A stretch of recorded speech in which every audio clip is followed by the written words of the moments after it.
Hello and welcome to a playthrough of Black Dawn for PS1. I'm Zach Swagel, and I'll be playing the game. Anyway, so the video itself will be captured through my computer using a video capture card called the ATI TV Wonder Value Edition. Don't know when it was designed, but I got the card back in 1998.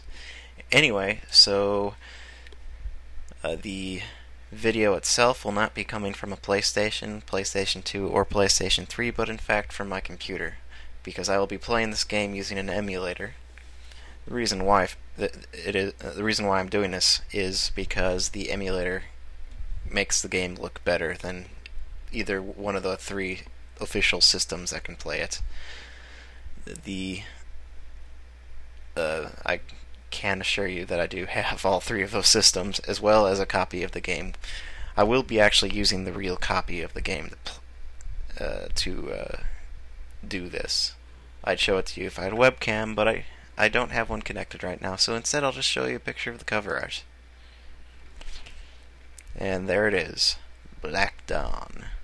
This game was also released for the Sega Saturn a year later, in 1997. I've seen a video of the gameplay of that, and it may just because it was a poor quality video, but it looked like the PlayStation version was the superior version, which is odd because as far as I know, the Sega Saturn should have been capable of playing the game with higher graphical settings. Anyway, so how about we begin?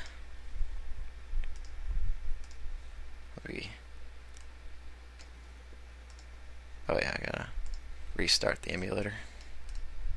I was doing testing before. Had some technical difficulties. Anyway, let's go.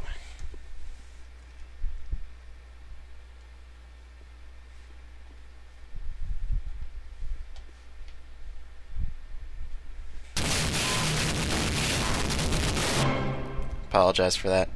Some of the FMVs from this game are really loud, and they actually overload the sound plugin for the emulator. So I'll just skip past them when that happens.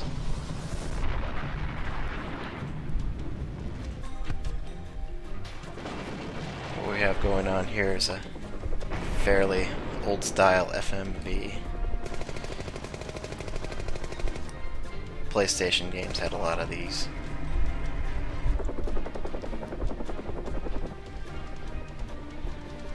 But you can tell just by looking at this, it's incredibly low budget.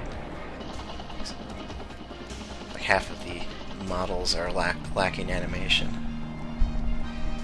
I don't think I'd ever expect a soldier to stand in the middle of an open field while a helicopter gets ready to shoot him. That just looks pretty ridiculous in my opinion. But it's a game, so whatever.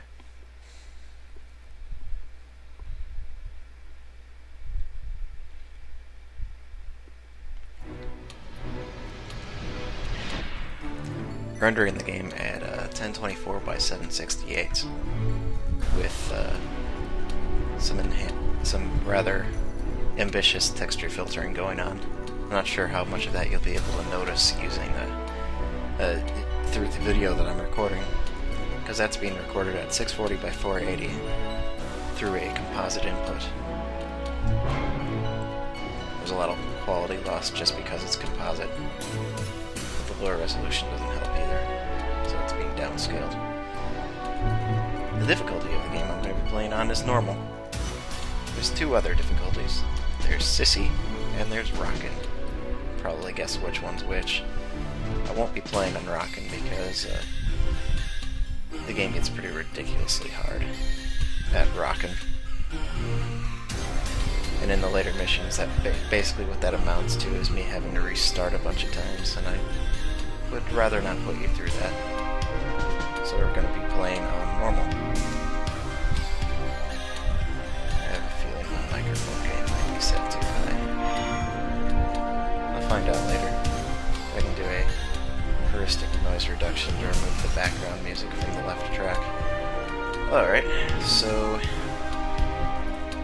how do we play? Should be starting from scratch. Yep. when I was testing this out, I ended up actually testing it so much that I beat the game, but I erased the save file so it didn't load. Alright.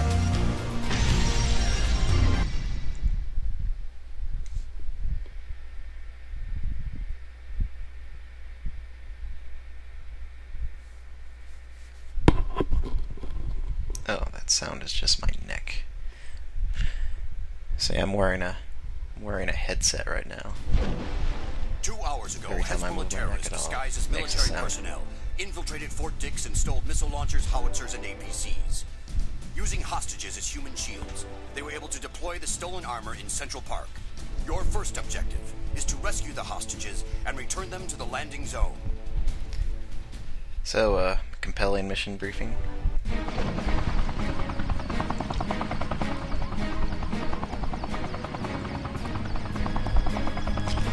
Anyway, so the controls of this game are really clunky. The first thing I'll say. You can't use the analog sticks. Instead, you have to use the digital pad. And it's understating it a lot to say that it's clumsy. This game could have really used digital, not digital, but the analog sticks for controlling, because what they ended up doing is for a lot of the controls they used shift type functionality to enable certain controls, and that basically means you use the digital pad for all movement, and there's buttons you hold to make it do strafing and changing elevation. So it limits the kind of motions you can do. They kind of make up for it by making you have a lot of inertia. So it's not that bad. It's definitely something you can get used to. And the other thing is that they significantly simplify just how much you have to take care of when you're actually controlling the helicopter, because they do all sorts of things like leveling and basically leveling and forward and backward motion for you without having to take into account the fact that a helicopter really actually controls very differently. I guess one way of putting it is if you've ever flown a model helicopter before, you know it's not just as simple as having a joystick that goes left, right, up, down, or whatever. You control the helicopter knowing... you basically control the two blades on the helicopter. And you learn how changes in the two blades correspond to the motion of the helicopter.